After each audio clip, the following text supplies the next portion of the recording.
sévère et juste. Le verdict de la Cour criminelle des Bouches-du-Rhône a réussi à satisfaire les parties au procès de l'ex-policier de la brigade de protection des mineurs de Marseille. Il a été condamné à 15 ans de réclusion criminelle pour le viol de 2 enfants philippins, assorti d'une peine de sûreté de 10 ans.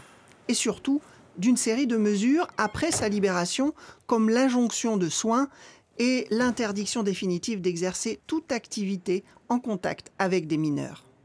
C'est une décision juste et équitable.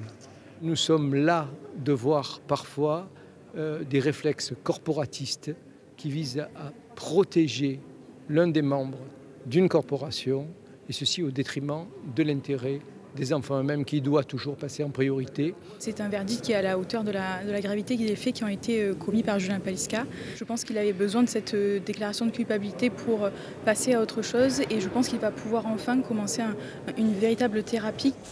Pour le policier lanceur d'alerte, sans qui le procès n'aurait pas eu lieu, c'est l'aboutissement d'un combat qui lui a déjà coûté cher. Il a été contraint de poursuivre sa carrière hors de Marseille. L'important, c'est que ce procès serve pour plus tard et que la protection de l'enfant soit beaucoup plus surveillée, comme j'avais déjà dit une fois à l'Assemblée nationale. Maintenant, ils savent, si ça ne change pas, ils ne pourront pas dire qu'ils ne savaient pas. L'heure de la reconstruction est sans doute venue pour les 2 victimes. 2 frères orphelins mendiant dans les rues de Manille. Ils étaient âgés de 11 et 15 ans en 2018, au moment des faits.